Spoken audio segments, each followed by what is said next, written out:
Tadi pada bengong, ingat saya kagak? Ingat kagak? Ada yang bengong dari tadi ya. Ingat kagak? Siapa? Tuh. Siapa? Tuh.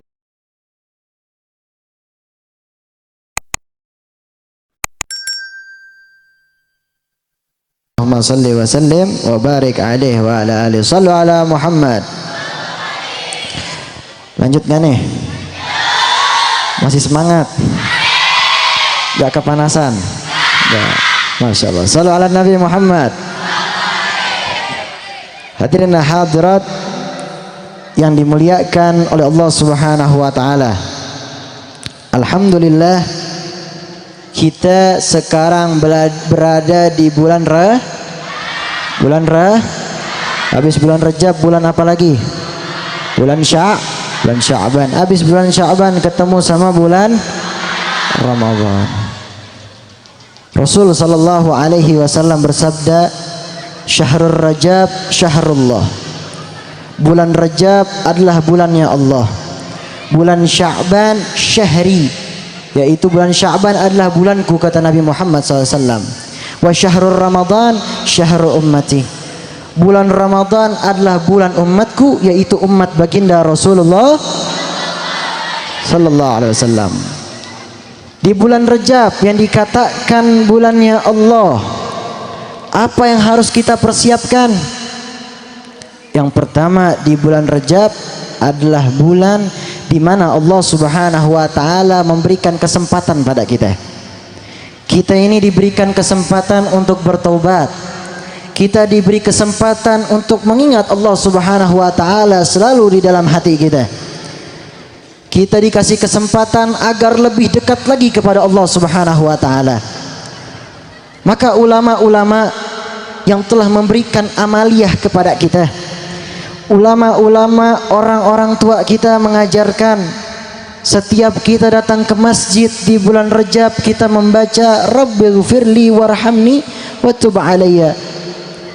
Amalan dari guru-guru kita agar kita menjadi apa? Orang-orang yang selalu beristighfar, mengingat Allah, bertobat kepada Allah Subhanahu wa taala. Wa tub alayya, bertobat kepada Allah Subhanahu wa taala. Bulan Rajab kalau bisa kita kiaskan sama halnya seperti tamu. Apabila kita sebagai tuan rumah memiliki seorang tamu, tentu saja akan menjamunya. Betul apa betul? Betul apa betul? Kita pengen ngadain acara di rumah kita, tentu kita akan menghias dulu rumah kita. Kita akan memakai wangi-wangian.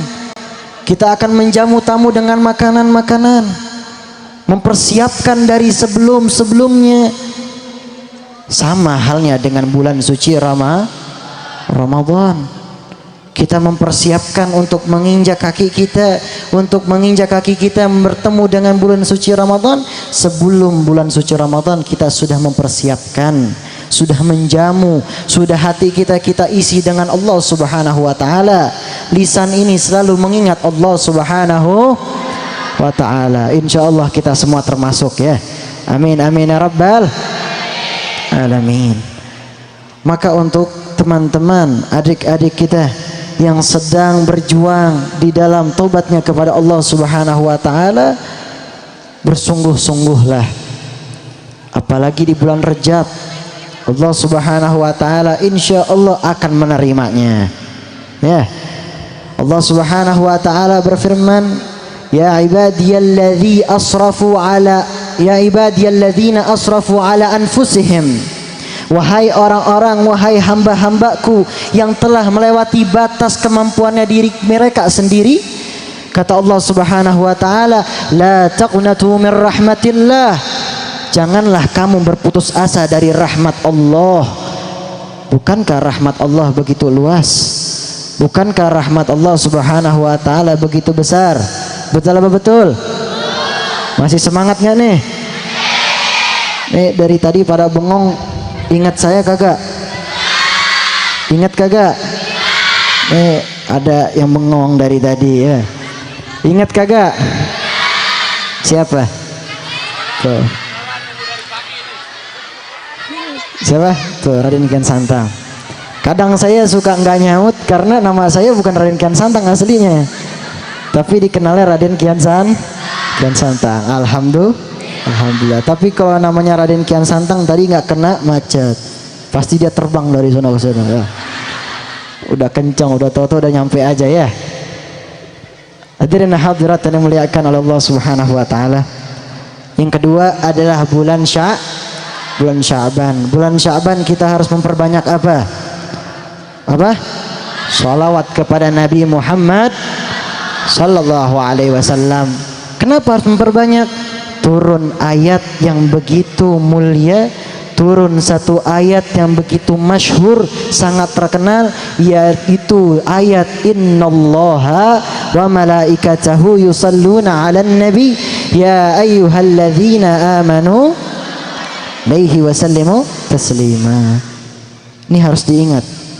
Bukan cuma semua makhluk yang bersalawat kepada Nabi Muhammad, bukan hanya saja para malaikat yang bersalawat kepada Nabi Muhammad, Allah pun ikut bersalawat kepada Nabi Muhammad sallallahu alaihi wasallam. Innallaha, sesungguhnya Allah Subhanahu wa taala dan para malaikatnya bersalawat kepada Nabi Muhammad sallallahu alaihi wasallam.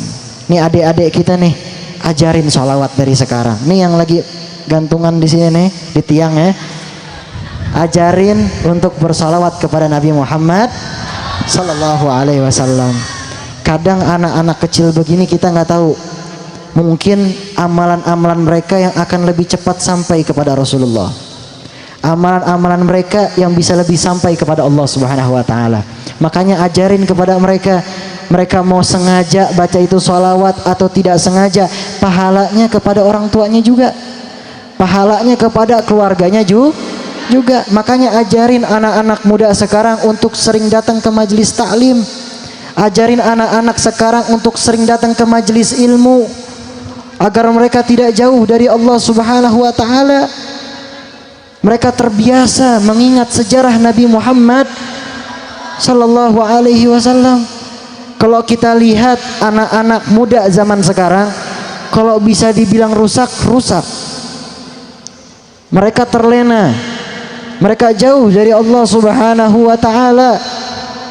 Zina dibilang hal yang biasa. Pacaran itu zaman sekarang, anak-anak sekarang pacaran itu sudah menjadi hal biasa bagi mereka. Padahal itu adalah sebuah zina. Adalah sebuah hal dosa besar. Dosanya lari ke siapa? Orang tuanya juga. Bukan cuma dirinya juga, larinya ke orang tuanya juga. Nih hati-hati anak-anak muda. Ada yang pacaran di sini? Ada. Habis pulang dari sini jangan pacaran lagi. Ya. Jangan pacaran lagi. Niatkan dalam hati, saya pengennya nanti kalau bisa nikah, kalau ada mahramnya ya. Insya Allah ya. Pulang dari sini jadi orang-orang yang baik. Amin amin ya rabbal alamin. Yang terakhir adalah bulan suci Ramadan. Mudah-mudahan kita termasuk orang yang bisa bertemu dengan bulan suci Ramadan, di mana kita membaca satu doa yang diajarkan oleh Nabi Muhammad sallallahu alaihi wasallam. Allahumma barik lana fi Rajab wa Sya'ban wa ballighna Ramadan. Ya Allah, berkahilah kami di bulan Rajab, di bulan Sya'ban, dan pertemukanlah kami pada bulan suci Ramadan. Mudah-mudahan doanya ini dikabulkan oleh Allah Subhanahu wa taala.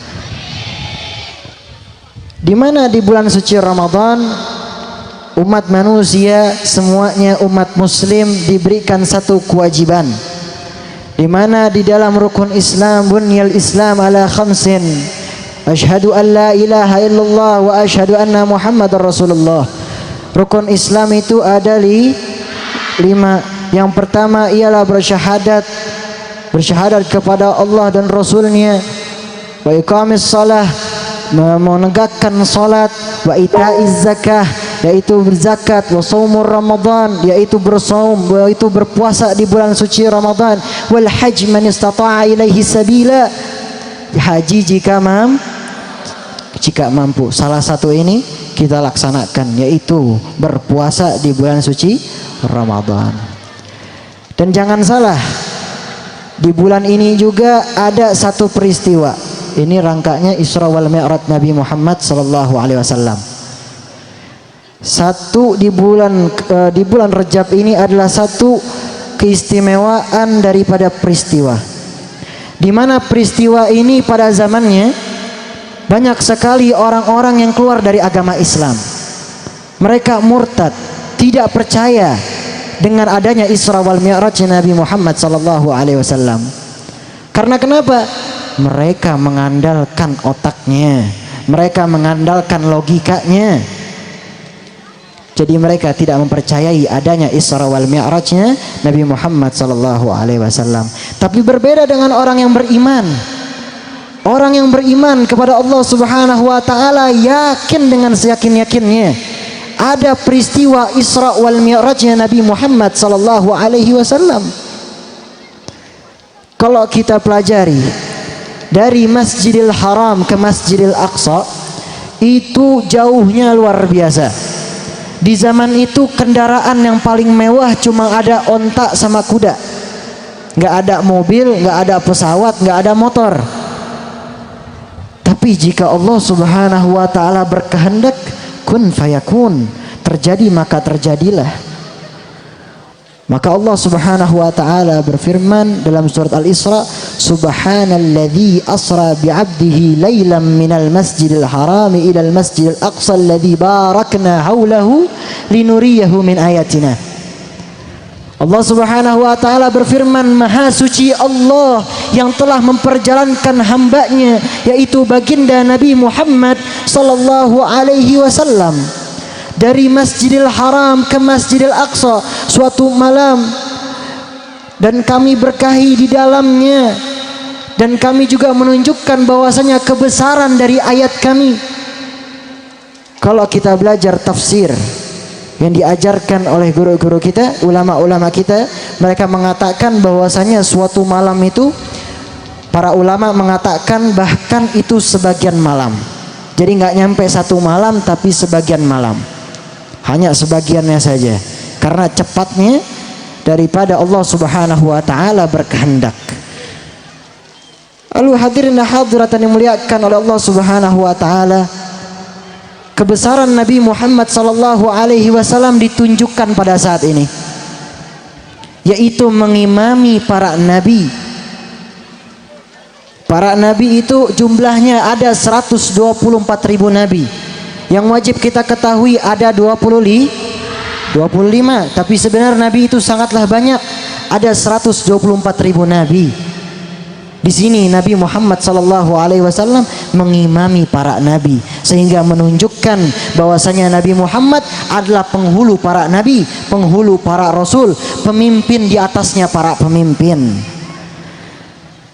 Lalu turunlah daripada perintah salat 50 waktu. Akhirnya singkat cerita, Nabi Musa yang sebagaimana kita tahu kisahnya, akhirnya Nabi Muhammad diberikan saran meminta kepada Allah menjadi 5 waktu, meminta menjadi 5 waktu. Saya tanya, di sini sholat 5 waktunya masih bolong-bolong nggak?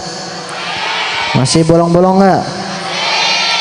Subuh kadang kesiangan, zuhur kadang kelewat sama kerja, asar kelewat sama waktu kita pulang mau ke rumah, maghrib udah kecapean, isya ketiduran. Ini gimana nih? Sholat wajib 5 waktu. Dulu 50 waktu. Sebelumnya perintahnya 50 waktu. Ini 5 waktu aja masih bolong-bolongan, masih boro-boro. Maka kita bersyukur menjadi umatnya Nabi Muhammad sallallahu alaihi wasallam.